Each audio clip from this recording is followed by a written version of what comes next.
Hello, this is Dr. Tiffany Lamont from Lamont Wellness, and today I'm going to be giving you a tour of my freezer and my refrigerator. I have a lot of patients that ask me about what I eat and what I recommend and what my family does, so this is really just a tour of what we do in my house. Quick little disclosure, this video is for educational and entertainment purposes only and should never be a substitute for appropriate medical advice for your own unique conditions. So I'm going to start at the top and work my way down. So we're going to start at the freezer. First of all, I would say I don't think that my family keeps a lot of stuff at any given time. We eat this. I would say the refrigerator is a little bit sparse right now. Maybe we have a little more than this normally. Freezer is probably fairly typical, and we tend to eat a lot of fresh stuff, so it's constantly on rotation. But this will give you an idea of some of the things that we like to have regularly. And I'm not necessarily sponsored by any of these people. If I show you an example of these, they might be an affiliate link where I get a little bit of something if you click on the link, but I'm not sponsored by any of these companies. Okay, so in here we have, these are a lot of different breads that we keep. So these are our regular bagels. Honestly, these have probably been in here past their prime. We rarely eat those, so those probably could go. These are gluten-free hamburger buns. Full disclosure, they're terrible, which is why we probably don't eat them. I have found a couple of companies that are okay, but the thing about gluten-free food is that it often doesn't taste great, it's really expensive, and it has a really crappy shelf life especially if you make it yourself, which is probably a good thing. If it has a short shelf life, it means it's spoiling quickly, it means it's fresh. But this is a constant, we're constantly trying new stuff to see if we like it better, can get it for a reasonable price. But honestly, hamburger buns elude us. So do hot dog buns, which hot dog buns are gross. Hot dogs are gross. But maybe once a year when we have a cookout and we're going to someone's house, it would be nice if we could be included. These are a whole grain bread from Aldi. It's a gluten-free one. It's okay. It's pretty good. It's not my favorite. My favorite is actually this one. But my son doesn't like it. He says it's too nutty and seedy. But this is by far my favorite. I can get this in, I think I buy them like 7 at a time on Amazon. As a nutritionist, this is the one I'm going to recommend. As a mother, I make a compromise. Same thing here. We have some others from Trader Joe's, and these are from some artisan bakery here. These are all gluten-free products. They sit here a long time though, because we just don't eat them that fast. Ice maker. And then this is some frozen veggies. There's broccoli florets and some edamame. The thing about frozen veggies, in many ways, they have a better nutrient profile than fresh stuff because it's flash frozen immediately after harvest, and rather than harvesting it when it's not quite ripe or not quite ready and then allowing for all this transport, there's some argument to be made that frozen vegetables are better. That said, the consistency is always a bit affected. Now, edamame is a it's soybean, and it can come either in the pod or out. We use both, and if you've ever been to, say, a Japanese restaurant, they will usually have it in the pod, and you can eat them that way. I think that's a super fun, high protein, high fiber snack that is a really good source, and it's nutrients, but it slows down your eating process. Where if it's already shelled for you, you can eat it faster. So you might include that more in cooking dishes. So we usually have both. Over here, this is all of the meat that we have. And again, we don't eat a ton of meat, so this will last us a really long time, but we try to eat a wide variety. So in here, you'll notice there's shrimp. This is a seafood, what would you call that? Medley, if you will. It has like calamari and scallops and things like that in it. These are, I think these are from Sprouts, and these are like chicken breasts, or if you will. These are chicken quarters. You can often, for those of you on a budget, chicken quarters is a great way to go because it's often a lot cheaper, and if you are willing to learn how to work with that. That said, my husband is not a huge fan of chicken bones and chicken skins, so we don't do it that often. It's a compromise. Everything in life is a compromise when you have a family. As a nutritionist, I think it's great, but as a wife, we don't always use them. This is ground turkey. I am not necessarily advocating ground turkey or ground chicken over ground beef, especially if it's grass-fed, free-range, which there might or might not be a packet of that in here. I don't think there is right now, but we often get the grass-fed, free-range ground beef or something. We have a friend that will sometimes give us steaks, which I think we might have one of those in there, which is from a butchered cow from a friend of hers. Those are great options if you have access to them. Over here we have tofu. Tofu that's frozen is actually easier to wring out and make more chewy, almost like a meat. So if those of you who are like, I hate tofu, I don't know what to do with it, it just tastes yucky. Tofu takes on the flavor of whatever you put on it. So learning how to make good sauces and incorporating into other dishes is really the way to go. So this is an extra firm tofu. I use it as a meat replacement, if you will. You can use silken tofu in smoothies and add protein to it. You can use that in certain types of soups, like hot and sour soups, etc. So tofu gets a bad rap. People are like, oh, I don't like tofu. But really, look up some recipes, give it a go. It can be a really great option to add lots of good protein. It's a complete protein that's plant-based. For those of you who are either on a vegan plant-based diet or are looking to reduce your meat consumption.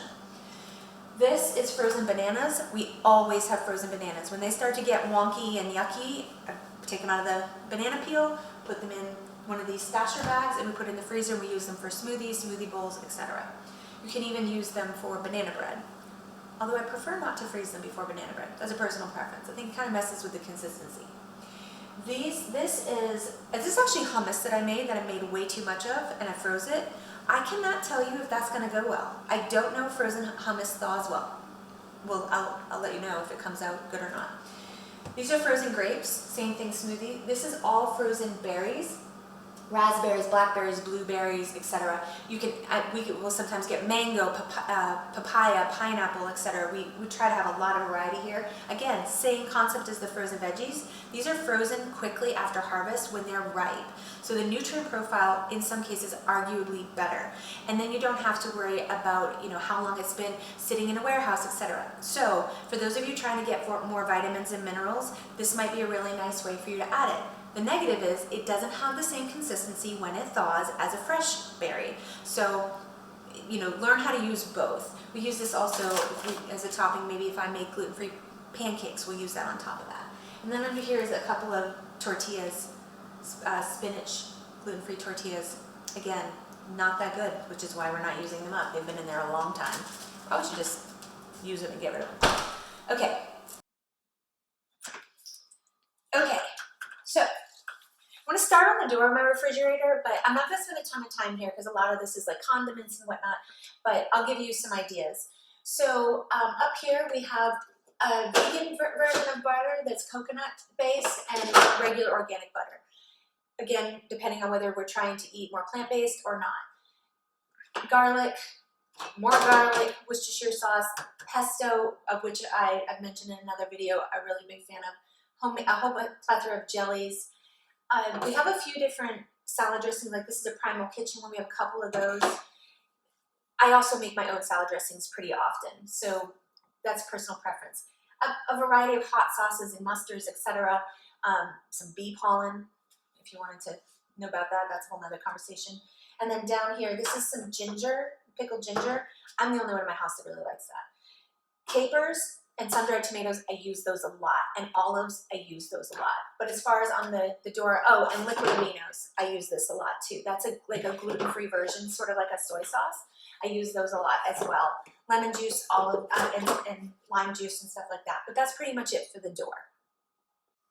Okay, refrigerator. Now, I'm not gonna lie, this is a little bit more empty than normal, but we go through cycles. So we buy fruits and vegetables and we eat them all the time, so we go through them pretty quickly. We have to go to the grocery store for fresh food probably twice a week. So I'll just kind of give you an idea of what's in here, and then maybe I'll expand a little bit on some of the things that you would also normally find. So starting at the top, over here, you'll often find something like this. This is a really high quality juice. This one has in it tart cherry, pomegranate, red grape, purple carrot, cranberry, and blueberry. And what we do is we only use like an ounce at a time, and we add it to seltzer water, and we call it bubbly juice, which I can make another video on that and kind of tell you how we do that. But the idea of that is it's like a fizzy drink with very, very, very little sugar, a few vitamins and minerals, but it kind of gives you the same idea of having like a soda-ish type thing, but without all the garbage that's in a soda normally. This is a row of liquid vitamins and minerals and stuff that I use periodically. We do not take them every day. We probably do every other day. And frankly, if I don't remember to do it and put it out for our family, we would never take them. And I'm not awesome about remembering it, but I am the only one who does for sure. Filtered water, soy milk. I actually don't love this soy milk. I would normally prefer to get another soy milk that doesn't have any added sugar, but where I do a lot of my grocery shopping, it's organic, I like that, that's nice, but this has added sugar in it, and that is not my preference. But again, sometimes you gotta make compromises. In here we have guacamole and feta cheese. I actually don't normally have feta cheese, but I made a salad with it the other day. Hummus, we always have hummus. We always have salsa, we always have guacamole. This is tofu that's already been sliced. I'm gonna use that in a dish coming up. So back there's pureed pumpkin and some ginger, applesauce. Another thing we always have is avocados. We eat a lot of avocados, whether I'm making my own guacamole or using it in dishes or toppings, or we eat a lot of avocados. This is a salad mix. This is something else you will always find in our refrigerator. Some version of this, whether it's this salad mix or spinach or some other version. Again, this is an organic version. Aldi has a really, really good option, a bunch of really good options in that regard. Both of these are probably on the brink of death and might end up in my freezer, but strawberries, grapes, there's always some sort of variety of fruits in here. It just depends. This is some chicken that's left over. Organic eggs, cage-free. There's all this greenwashing that goes around eggs, yada, yada, yada. I also have some friends that give me eggs. Those are my favorite because their little chickens just run around free and crazy, eating bugs and happy as can be. So those are my preferred eggs, but when they're not available, we end up getting these certified human, yada, yada, yada. Now, if you really look at the information about a lot of these labels, and that's probably another video for another day, this is extremely frustrating for consumers because a lot of them don't mean anything. And I'll probably make another video to help you guys navigate that. In here we have some Brussels sprouts, carrots, this is something we always have. This is just a lazy factor. We have regular garlic over with our produce over there too, but this is really nice, especially if I'm making a whole bunch of it roasted. I might take this entire bag or half of the bag and roast it with oil and tin foil or something like that and put it in the oven. Yum, yum, yum. But it's also just a convenience thing, so we almost always have that. And then what comes in here varies from week to week and season to season. So this is an opportunity for you guys to think about some seasonal eating, and also from a budget perspective, get what's on sale and eat that at the time. So in this particular situation, the reason why we have Brussels sprouts is they were a really good price, and so that's why we chose them. But you will often find celery, carrots, Brussels sprouts, some, green beans, tomatoes, little cherry tomatoes, all sorts of different types of fruits and vegetables in our refrigerator. You're not gonna find, you're never ever gonna find soda in my refrigerator. I gotta draw the line somewhere. Soda is a no-go in my house. You might occasionally find regular cow's milk. If you do, and again, that's a whole nother video to talk about dairy, but if you do, it's gonna be organic. It is likely going to be whole milk. We can have a chat about why I would choose whole milk over not whole milk, and the recommendations from like myplate.gov and why I personally choose something a little different. But that's a pretty decent tour of our refrigerator. And in our house, I would say we eat really healthy the vast majority of the time, but we are not perfect. Nobody's perfect, and I really don't want you to think of food and eating as either good or bad. I think it's fair to think about healthy and unhealthy, or what fuels your body and what is maybe not serving you so well. Everybody has different dietary restrictions, preferences, cultural preferences, things that they've learned from their family, but there are behaviors that are either passed down or you've developed over time that maybe are sabotaging some of your health and wellness goals that you can work toward changing. I will make another video about this at some time, but I'm really not a big fan of these overhauling, oversweeping, crazy, intense dietary changes, because statistically they are not going to last. And what you're looking for is weight management and health for the long haul. So try and make small little changes. If this gives you some ideas on maybe how to start shifting in a certain direction, great. If this is not at all what your refrigerator looks like and you guys like different produce, or you're from another culture and you're going to find all sorts of different vegetables and fruits that I don't necessarily eat all the time, great. But what I would like to see for my patients and my friends and my community is to shift away from unhealthy choices to healthier choices most of the time.